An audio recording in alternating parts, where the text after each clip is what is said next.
목회자지만 신앙은 참 신비스러워. 왠지 아세요? 믿음 없는 사람 볼 때는 정말 이해가 안 되는 사람들이거든요. 그죠? 아니, 하나님도 보이지가 않는데, 하나님의 음성도 들리지가 않는데, 신앙인들은 하나님이 눈에 보이는 것 같이 신앙생활하고 들리지도 않는데 듣는 것처럼 신앙생활 하거든요. 그래서 세상 사람들은 우리들을 미친 자라고 생각할지 모르지만 우리는 어떻습니까? 복된 자입니다. 참 이렇게 제가 어렸을 때부터 신앙의 삶을 살아가면서 그 신앙 생활하시는 분들 보면서도 제가 굉장히 감동받고 은혜받은 사람들이 꽤 됩니다. 그러니까 믿음이 너무 참 이렇게 위대하게 보이는 분들이 있어요. 제가 중고등학교 때 어머니하고 어느 기도원에 간 적이 있어요. 기도원에 갔는데 제가 충격을 받았잖아요. 기도원에 얼마나 사람들이 빽빽했는지 어깨를 이렇게 맞닿으면서 앉아있더라고요. 그렇게 더운데도 부채질 안 하고 그냥 다 있는 거예요. 그냥 가만하면 하면서 강사 목사님이 말씀 전하면 가만하면 하고 그리고 기도하는데 제가 깜짝 놀랐어요. 무슨 기도를 두 손 높이 드는데 막 손으로 막 흔들고 온몸을 흔들고 막 입에서 무슨 얘기를 하는데 그게 한국말이 아닌 것 같아요. 나중에 알고 보니까 방언이야. 어떤 분들은 기도하다가 막 온몸을 막 돌아가지고 남의 궁뎅이 앞에 대고 막 기도하시는 분들이에요. 제가 그때 충격을 받아서 도대체 이 사람들은 뭐 하는 사람들인데 이렇게 열광적으로 기도할까? 그때는 제가 부정적으로 본 게 아니라 도대체 이 사람들이 어떤 믿음이 있기 때문에 이 시간에 이곳에서 이렇게 열정적으로 하나님 앞에 기도할까? 충격을 받았어요. 참 대단한 믿음이다. 그 생각을 받은 적이 있습니다. 또 한 가지 제가 충격받은 게 있어요. 제가 여러 번 얘기했지만 산에 가서 어머니가 같이 기도하죠. 저녁 먹고 산에 가는데 난 등산하러 간 거예요. 기도하러 갈 게 아니라. 가는데 올라가는데요. 이제 날씨가 이제 아주 흐려지고 이제 껌껌해지기 시작해요. 근데 이제 산에 도착해서 버스 타고 산에 초입에 내려 걸어가는데 저는 초입에서 기도하는 줄 알았어요. 그랬더니 계속 올라가자는 거예요. 어머니가 배낭을 메고 1시간 동안 올라가는 거예요. 그래서 엄마 나 무서워 빨리 내려가자 했더니 조금만 올라가면 괜찮대. 엄마가 기도하는 데 있대요. 근데 중간에 가는데 아주 큰 절이 있더라고요. 근데 공교롭게도 기도하는 올라가는데 그 절을 통과해야지만 가는 거예요. 제가 그때 믿음이 약해가지고 사탄이 나를 그냥 확 누르는 것처럼 무서워가지고 그 절을 탁 지나는 나사렛 예수 그리스도 물러가라 하면서 소리치며 올라가거든요. 그래서 올라가면서 땀이 나죠. 막 힘들죠. 엄마한테 투덜투덜거리면서 도대체 왜 이렇게 높은 곳에 기도하냐고. 사람도 없는데 딱 보니까 곳곳마다 사람이 가득 찬 거예요. 깜짝 놀랐어요. 산꼭대기 그 바위 위에 방석을 놓고 기도하는데 곳곳마다 주여 주여 하는 거예요. 그때 충격받아요. 도대체 이 사람들이 이 시간대 집에서 TV 보든지 자든지 해야 되는데 이렇게 꼭대기에 이 많은 사람들이 하나님 앞에 주여하며 목이 터져라 기도하는데 그때 충격을 받았어요. 도대체 이 사람들의 믿음은 어떤 믿음입니까?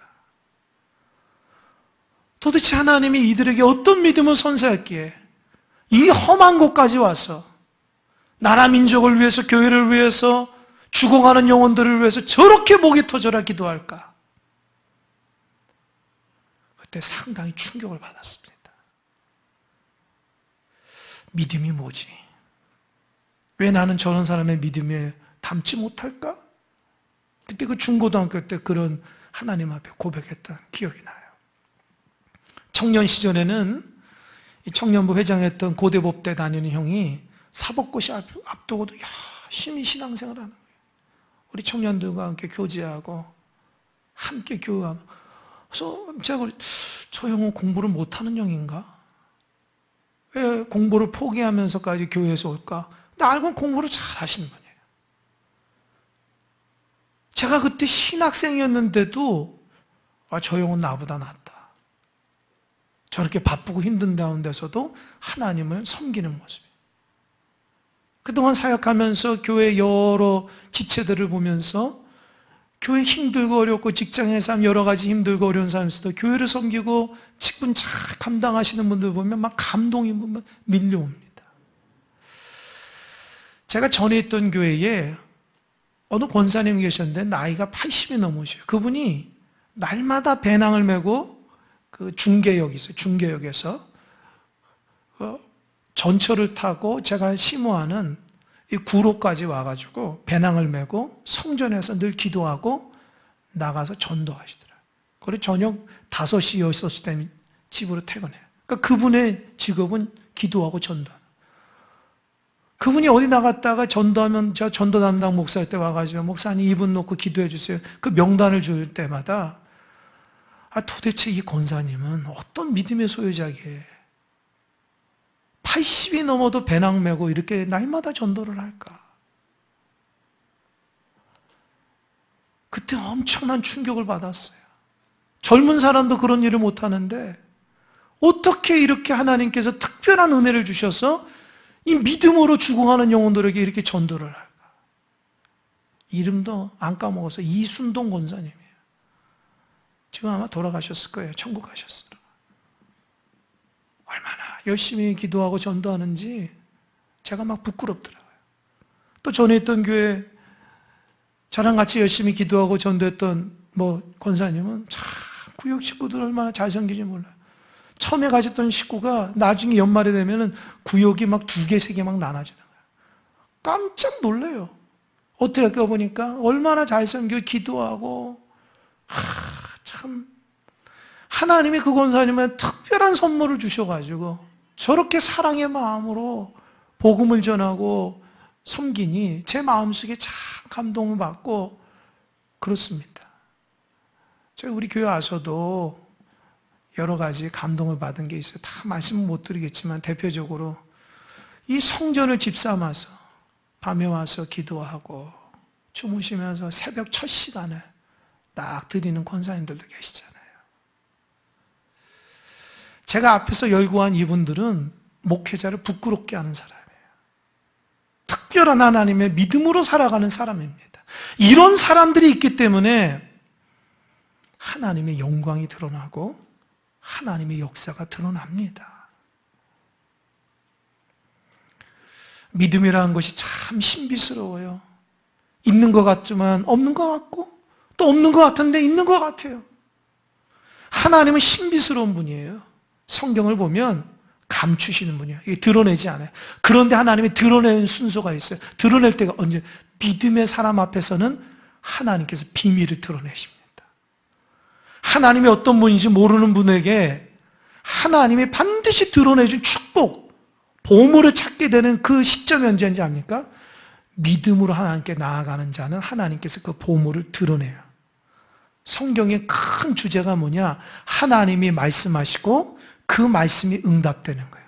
그럼 하나님께서 약속하신 그 말씀이 응답되는, 어떻게 응답되냐? 성경은 믿음으로 얘기합니다. 믿음으로. 그래서 사도 바울이 그걸 깨닫고 믿음, 오직 믿음. 믿음이 없이는 하나님 앞에 기쁘시게 할 수 없다는 거예요. 여러분 믿음이 계십니까? 믿음이 있습니까? 온전한 믿음입니까? 제가 이번 주간에 어느 목사님 글을 읽으면서 참 감동받은 글이 있어요. 그게 뭐는 거예요? 코로나 팬데믹으로 인해서 그동안 믿음 생활 잘 하신 분들이 쓰러지고 넘어지고 참 그런 것을 보게 된다는 거예요. 그래서 그 목사님들은 많이 힘들다는 거예요. 도대체 저분들은 어떻게 믿음의 삶을 살았을까? 왜 고난 가운데 이겨내지 못하고 넘어질까? 보니까 그 목사님 그래요. 우리가 신앙생활하고 예수님 믿고 신앙을 살아가지만 일상의 삶 가운데서는 무신론자로 살아갔다는 거예요. 이해되십니까? 교회에서는 살아있는 믿음인데 일상적인 삶 가운데서는 하나님이 없는 무신론자로 살아갔기 때문에 넘어졌다는 거예요. 혹시 여러분도 그런 분 계십니까? 교회 안에서만 믿음이고 교회 안에서만 직분자고 나가서는 하나님을 전혀 경험하지 못하고 믿지 못하는 무신론자로 살아갑니까? 안 됩니다. 그러면서 그 목사님이 결론은 그거예요. 다시 소망을 품자. 성도들에게 세상적인 축복이나 세상적인 그 어떤 것을 강조하지 말고 흔들리지 않는 믿음을 강조하며 성도들을 가르치라. 마음이 뜨거워지기 시작해요. 3.1교회에 송태근 목사님인가요? 그분이 예전에 그런 얘기를 하시더라고요. 옥하는 목사님, 사랑의 교회 원로 목사 옥하신 목사님하고 개인적으로 대화를 하는데 그런 얘기를 했대요. 송 목사님이 옥 목사님한테 목사님, 그동안 목회하면서 가장 즐겁고 행복했던 데가 언제입니까? 그 얘기를 했대요. 했더니 근데 그 송 목사님은 교회가 성장하고 열매가 있고 막 이렇게 변화되는 그런 걸 말할 줄 알았는데 그러더래요. 옥 목사님 하신 말씀이 내가 가장 목회하면서 기쁜 것은 나처럼 죄인이 하나님 앞에 쓰임받아서 성전 강대상에서 말씀을 전할 수 있다는 게 그게 가장 큰 기쁨이라고. 그래서 송 목사님한테 아유 목사님 교회가 이렇게 성장하고 참 이렇게 열매가 있고 귀한데 기쁘지 않습니까? 물론 기쁘죠. 그러나 저는 그것보다 더 기쁜 것은 죄인인 내가 하나님 앞에 귀하게 쓰임받는 겁니다. 그러면서 송 목사님이 그때에 큰 깨달음이 왔대요. 아, 내가 잘못 목회길을 걸어가나. 송태근 목사님 그동안 목회하면서 교회가 커지고 성도들이 많아지고 영향력 있고 그런 열매에만 관심이 많았다는 거예요. 그런데 정말 참되게 목회하는 목자를 보니까 아, 내가 잘못됐다는 거예요. 열매는 하나님이 하시는 것이지 내가 하는 게 아님을 그때 알았다는 거예요. 그러면서 마음을 다잡았다. 하나님 앞에 바른 복음만 바른 교훈만 가르쳐야지 성도들이 그 바르게 따라올 텐데 목회자가 엉뚱한 생각 가운데 교회 지도자들이 엉뚱한 생각 가운데 가니까 따라오는 사람도 엉뚱한 대로 따라간다는 거예요. 여러분 우리가 바른 믿음으로 걸어가야 됩니다. 하나님이 기뻐하시는 믿음으로 걸어가야 돼요. 세상의 가치관 내가 잘 되기 위한 그런 믿음이 아니라 하나님이 기뻐하시는 은혜의 가치관으로 살아가야 됩니다. 그래야지 하나님 기뻐하시는 성도와 교회가 될 수 있다는 거예요. 히브리서 11장은 믿음장이라고 그래요. 이 신약에서 가장 구약적인 색채를 띠고 있는 책이 히브리서입니다. 히브리서 저자는 몰라요. 뭐 사도 바울이라는 설도 있고 뭐 유대인 락비가 쓴 거를 여러 가지 설이 있지만 몰라요. 저자가 나오질 않아요. 그런데 그 말씀은 구약적인 냄새가 굉장히 많이 나요. 특별히 11장이 믿음장이라 하는데 그 믿음장이 뭐냐? 믿음의 선진들이 어떻게 하나님의 말씀을 믿음으로 축복받고 인생의 열매가 맺어지는 그 기록들이 있기 때문에 믿음장이래요. 그래서 앞으로 11장에 대해서 몇 주간 좀 같이 말씀을 나누려고 합니다. 핵심은 믿음이에요. 믿음. 이 히브리서 11장 첫 번째 1절에 보면 믿음에 대한 정의가 나옵니다. 자막 한번 띄워보세요. 1절. 1절 다 같이 시작.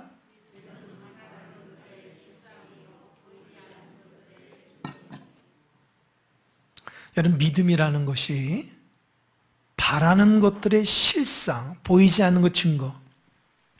이거를 제가 굉장히 여러 번 되뇌면서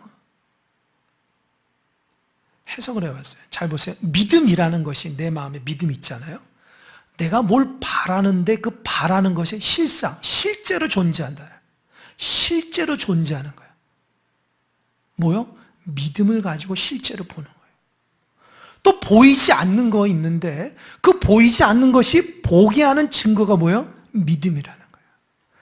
특별히 이 실상이라는 단어가 헬라어로 어떤 의미냐? 확실한 발판이라는 거예요.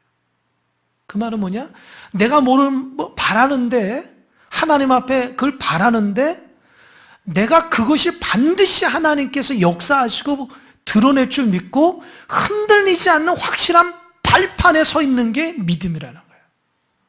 이 발판이 빠지거나 넘어지면 믿음으로 서올 수 없다. 그러니까 내가 흔들리지 않는 그 소망을 바라보면서 딱 설 수 있는 것이 뭐냐? 믿음이라는 거예요. 우리가 신앙생활하면서 넘어질까요? 확실한 발판이 없어서 그래요. 왜 우리가 방황할까요? 확실한 발판이 없어서 그래요. 하나님을 신뢰하지 못하니까 그래요. 여러분 방황하지 마시기 바랍니다. 넘어지지 마시기 바랍니다. 여러분 서 있는 것이 반석이지 진흙이나 모래가 아니라고요. 예수 그리스도의 반석에 딱 서 있어야지 흔들리지 않는다고요. 흔들리면 자기 손해야. 한번 뒤처지기 시작하면은 일어나기가 쉽지 않아요. 여러분 마라톤 보세요. 한번 툭 넘어지면 어때요? 벌써 저만큼 간다고 다른 사람들은. 믿음의 경주가 똑같아요. 조금 쉬었다 갈까? 따라잡지 못해요. 옛날 믿음을. 조금이라도 힘들어도 걷더라도 걸어가야 돼요. 넘어지거나 쓰러지거나 자빠지면 안 돼요. 믿음이라는 것이 그런 겁니다. 이 믿음이 확실한 발판 위에 서 있는 건데 이 믿음에 대해서 두 가지 얘기해요. 첫 번째로는 제가 어디 성도님들한테 몇 번 얘기했어요. 이제 새로 오시는 성도님은 처음 듣겠지만 다시 한번 들으십시오. 제가 신학대학 다닐 때 믿음에 대해서 하나님 확실히 심어준 적이 있어요. 그게 뭐냐면 버스 타서 앉았는데 내가 앉았잖아요. 어떤 사람이 그 다음 정거장 왔는데 바바리 코트를 입고 아주 멋진 신사예요. 007 가방. 요즘에 그런 거 안 갖고 다니죠. 007 가방 탁 가는데 너무 멋진 거예요. 근데 그분이 너무 무거운 것 같아서 선생님 제가 가방 좀 들어드릴 테니까 내릴 때 드릴 테니까 좀 주십시오. 싫대요. 그래서 괜찮다고 제가 힘들지 않다고 했더니 싫대요. 나도 기분이 안 좋더라고요. 자기 힘들까 봐 내가 얘기한 건데 그 배려하는 마음이 없어요. 그래서 갔죠. 그랬더니 이분이 무거웠는지 이렇게 들다가 나중에 힘들어가지고 이렇게 하고 이게 가방을 이 무릎으로 탁 해가지고 이렇게 하더라고요. 그러니까 너무 그게 짠한 거예요. 그래서 제가 선생님 힘드시죠? 제가 가방 들을 테니까 내릴 때 드릴게요 했더니 싫대요. 그때는 제가 마음이 상했어요. 그리고 나서 눈 감고 자는 척하고 갔어요. 그분이 한 3, 40분 그렇게 낑낑매다 내려갔어요. 버스에서 내려. 그 제가 까맣게 잊었거든요. 그 저녁에 밥 먹고 성경 읽으면서 기도하다가 기도가 깊이 들어갔는데 성령님께서 오늘 일어났던 일 중에서 그 사건을 성령님이 제 머릿속에 떠오르게 하는 거예요. 그럼 성령님이 잔잔하게 제 마음속에 흐르는 거예요. 왜 그 아저씨가 너에게 가방 안 맡겼을까? 그래서 제가 그랬죠. 그 사람 나 잘 모르고 그 가방에 무슨 중요한 물건이 있는지 모르겠지만 저를 잘 모르니까 안 맡겼겠죠. 그랬더니 성령께서 뭐죠? 맞다. 믿음이 뭔지 아냐? 그때 제 머릿속에서 아주 그 하나님의 빛이 하나 딱 빨개졌는데 믿음이라는 것은 맡기는 것이다. 그분이 나를 아는 사람이라고 신뢰했다면 맡기겠죠. 그분이 나를 모르니까 안 맡긴 거예요. 우리는 믿음 생활하면서 하나님을 안다고 하면서 왜 안 맡기냐는 거예요. 그건 내가 하나님 신뢰하지 않는다는 거예요. 인생에 문제가 있는데 하나님께 맡기지 않고 자기가 하려고 하고 근심하고 걱정하고 쓰러지면 그게 하나님을 믿는 거예요. 하나님은 너 나 안 믿었잖아. 여러분 인생의 문제 하나님께 맡기시기 바랍니다. 그게 신뢰하는 거예요. 사람도 신뢰하는 사람 다 맡기잖아요. 내 중요한 핸드폰도 필요한 돈도 꿔주잖아요. 왜요? 맡기니까. 신뢰하니까. 믿을 수 없는 사람은 어때요?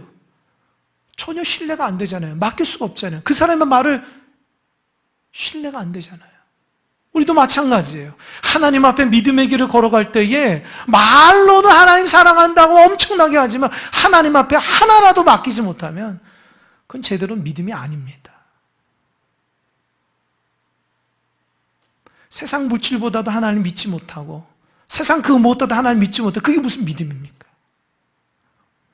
하나님이 우리를 다스리시고 인도하시면 믿으십니까? 여러분이 인생의 문제를 다 해결을 믿으십니까? 아멘 하시면, 믿으시면 아멘 크게 한번 해보세요. 믿으십니까?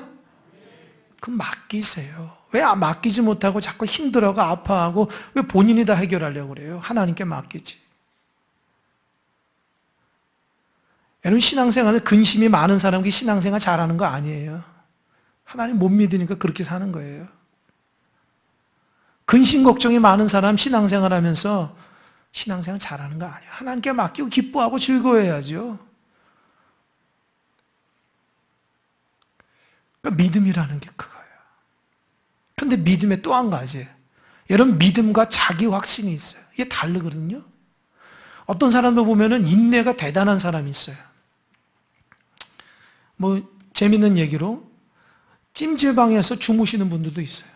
나는 거기 들어가서 3분 있다가 머리 탈 것 같아 나오거든요. 근데 거기서 시원하다 주무시는 분이 있어요. 대단하거든요. 나오시면서 뜨겁다 하는 거, 시원하다. 난 이해가 안 되지만 여하튼 그래요. 또 어떤 일을 할 때에 한번 책상에 딱 앉으면은 한 서너 시간 집중하신 분이 있어요.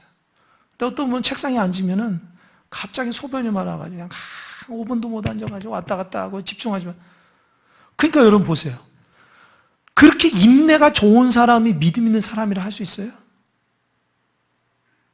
여러분 인내가 좋다, 믿음 있다? 아니면 오늘 잘 들으시기 바랍니다. 믿음의 핵심은 뭐냐? 주체가 하나님이에요. 하나님께 영광 돌리고 하나님의 기쁨으로 살아가는 것이 믿음의 삶이고요. 내 자신의 유익함 때문에 인내하고 견디는 것은 그건 믿음이 아니에요. 세상으로 따지면 저 사람 인내심 좋다는 거예요. 근데 믿는 사람들 중에 하나님의 영광을 위해서 인내하는 사람이 있지만 자기 유익을 위해서 인내하면서도 그게 믿음이라 착각하는 사람이 있어요. 여러분 잘 들으셔요. 내가 신앙생활 오래 하고 끝까지 기도하고 말씀 보고 하나님 앞에 한다 하면서도 그 목적이 하나님의 영광이에요. 내 유익함을 갖고 인내한다면 그건 믿음이 아니에요. 자기 유익함을 위한 자기 확신이라고. 사람이 신념이 믿음이 아닙니다. 믿음의 핵심은 하나님이 영광받고 하나님이 기뻐해야 돼요. 그것이 나에게 유익이 하면 되고 하나님과 상관없이 내가 잘되기 위한 인내와 신념이라면은 그건 하나님하고 상관없는 삶이에요. 그 사람은 하나님을 주인 되게 하는 게 아니라 자기 삶으로 살아가는 거예요. 그냥 교회만 다니는 거예요. 하나님하고 상관없는 사람이에요. 종교 생활하는 거예요. 의외로 이런 사람이 많습니다. 저는 여러분이 그런 사람 없길 바랍니다. 참된 믿음 사람이 돼야지.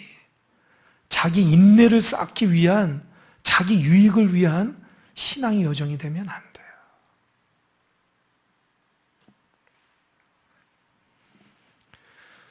그래서 믿음의 선진들은 그 믿음 때문에 응답을 받았다. 그게 2절이에요. 선진들이 이로써 믿음을 증거를 받았다는 그 믿음 때문에 받은 거예요. 그런 가장 중요한 믿음의 여정을 가면서 도대체 믿음이 가장 근원적인 믿음이 뭘까? 그게 3절인데 그게 뭐냐면 따라해보세요. 하나님이 말씀으로 세상을 창조했다. 이 믿음을 갖고 있지 않으면 그 다음 단계를 안 넘어가요.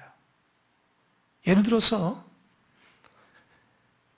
예수님 영접하고 믿음의 길을 걸어 성경을 탁 본다고 합시다.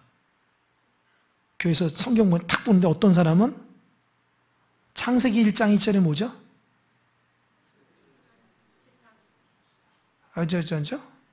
뭐죠? 태초에 하나님이 천지를 창조하셨어요. 여러분에게서는 그것이 당연해진데 어떤 사람에게는 말이 돼? 하나님이 어떻게 세상을 창조해? 하나님 보이지도 않는데 세상은 자연적으로 만들어진 거지. 이렇게 못 믿는 사람이 있다고요. 그러면 창세기 1장 2절 성경을 펼쳐서 처음 스타트가 하나님이 세상을 대초에 하나님이 세상을 창조하고 천지를 창조했다고 하는 것을 믿지 못하면 나머지 것은 더 믿을 수가 없는 거예요. 믿음의 출발은 하나님이 세상을 만든다는 거예요. 아멘? 하나님이 세상을 다 지으셨다는 거예요. 믿으십니까? 하나님은 전지전능하시나요? 그래서 하나님이 나라와 민족과 열방과 우리 교회 공동체와 가정과 지역사회를 하나님께서 주관하시고 인도하신다는 거예요. 아멘? 이게 없으면 믿음 생활 못해요. 하나님은 전지전능하신 분인데. 근데 믿음 생활 오래 한 사람도 하나님이 전지전능하며 알면서도 실제적으로 믿질 못해요. 내 작은 문제 하나 해결하지 못한 하나님처럼 자꾸 하나님은 가치를 떨어뜨린다고요. 여러분 인식의 하나님이 여러분 때문에 가치가 떨어질 뿐이 아니라고. 우리의 믿음 여하에 따라 하나님이 왔다 갔다 하실 분이 아니라는 거예요. 하나님은 여전히 위대하시고 하나님은 여전히 전지전능하십니다. 내 믿음이 약해서 그러지 하나님은 여전히 전지전능하십니다. 그분을 믿음의 눈으로 바라볼 때에 그분이 높아지는 거예요. 그러니까 믿음으로 나아가는 자들이 위대한 역사를 이룰 수 있습니다. 믿음이 없으니까 자꾸 넘어지고 쓰러지고 세상 생각하는 것이고 하나님의 영광 가운데 거하지 못하고 내가 믿는지 아닌지 하나님이 있는지 없는지 그래서 방황하는 거예요. 여러분 하나님이 생명의 주관자임을 믿으십니까? 믿으십니까? 그럼 생명을 하나님께 맡기세요. 불안해하지 마시고. 죽고 사는 게 하나님에 있는 거지 나한테 있는 게 아니잖아요. 인생에 축복받는 것이 하나님께 있으면 믿으십니까? 그럼 맡기시라고. 왜 안 믿고 내가 잘 살려고 내가 왜 이렇게 발버둥 치냐고요. 하나님의 인도하신 가운데 성실하게 살면 되는데 왜 욕심내며 살아가는 거예요? 하나님이 멈추게도 할 수 있고 가게도 하신 분이잖아요. 아멘? 그걸 왜 모르시냐는 거예요. 왜 하나님이 없는 것처럼 이렇게 우리의 삶이 살아갑니까? 그래서 창조의 믿음을 가지셔야 돼요. 그리고 4절에서부터 7절까지는 믿음의 조상 아브라함 이전에 믿음의 사람 3명에 대해서 얘기해요. 첫 번째 아벨, 두 번째 에녹, 세 번째 노아입니다. 여러분 아벨부터 한번 볼까요? 아벨은요 누구의 아들입니까? 갑자기 질문해가지고 모르시는 거죠? 다 아는데 아담과 하와의 아들이 아벨이잖아요. 그렇죠? 혹시 모르셨다면 이번에 알면 됩니다. 아담과 하와의 아들이 가인과 아벨인데 아담과 하와가 죄짓고 에덴 동산 쫓겨났잖아요. 순종하지 못해서. 그래도 하나님께서 가죽옷으로 입혀주셨거든요. 죄를 지니까 부끄러움이 나가지고 그래서 살아가다 하나님의 은혜로 가인과 아벨을 하나님 선물로 줬어요. 가인과 아벨이 아버지 아담한테 하나님 앞에 제사하는 걸 배운 것 같아요. 가인은 농사꾼이었고 아벨은 양치는 사람이에요. 하나님 앞에 제사를 드는데 같은 장소에 제사를 드는데 아벨은 농사지어서 하나님 앞에 드리고 아벨은 양을 첫 새끼를 잡아서 하나님 앞에 드렸어요. 기름과 함께. 근데 하나님이 가인의 제사는 받지 않고 아벨의 제사만 받았어요. 이유가 뭘까요? 저는 이게 이해가 안 됐어요. 아니 농사꾼이 농사에서 하나님 앞에 드린 거 당연한 거고 양치는 사람이 양을 잡아 드리는 게 당연하지 않나. 근데 여러 학자들에 의하면 아마도 아담이 하나님께서 원하시는 걸 피해 제사인데 가인은 그거 알면서도 피해 제사를 드리지 않았다. 그렇게 여긴다는 거야. 뭐 이해가 되지만 납득이 안 돼. 왜요? 창세기 나중에서야 제사법인 레위가 뒤에 나오니까. 그럼 도대체 하나님이 가인과 아벨의 제사를 왜 아벨만 드리고 가인은 받지 않았는가? 오늘 성경을 보니까 뭐죠? 믿음 받다는 거예요. 믿음. 이제 이해가 되는 거예요.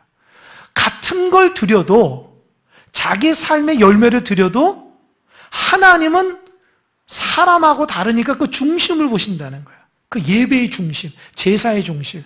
그래서 아벨은 정말 하나님을 높이는 사랑하는 마음으로 제사했고 가인은 그렇지 않았다는 거예요. 근데 그 증거가 있잖아요. 나중에 가인이 동생 제사만 받고 자기 거 안 받으니까 어떻게 했어요? 시기가 나가지고 동생 아벨을 어떻게 했어요? 죽였죠. 여러분 믿음으로 드렸으면 동생을 죽였겠어요? 그게 믿음이 없었던 거예요. 똑같아요. 여러분 오늘 이 장소에서 같은 시간대에 같이 예배를 드려도 누구는 은혜가 충만하고 누구는 은혜를 못 받는 사람도 있어요. 이유가 뭘까요? 믿음. 내가 하나님 사랑하는 마음으로 열린 마음으로 순종하고자 하는 사람에게는 은혜가 폭포 쏘가지고 쏟아집니다.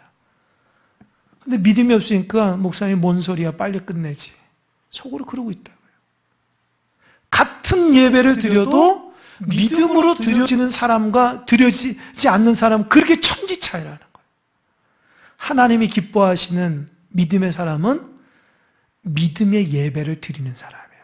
그게 첫 번째예요. 두 번째, 에녹 있죠. 에녹은 엄청난 축복받았어요. 죽지 않고 하늘로 올라갔거든요. 성경에 보니까 엘리야도 그랬어요. 엄청난 축복이 불말과 불병으로 하늘로 올라가 죽지 않고요. 에녹이 그렇게 축복받은 이유가 뭐냐? 성경에 보니까 그가 평상시 하나님과 동행하는 기쁨의 사람이었다는 거예요. 여러분 에녹이 몇 살 산지 아세요? 365년 살았거든요.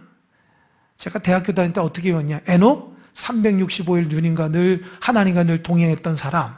그렇게 외웠다가 365년. 에녹은 365년 살면서 늘 하나님과 동행했어요. 이 동행이 뭐냐? 그게 11장 6절. 우리가 잘 아는 자막 11장 6절. 다 같이 시작.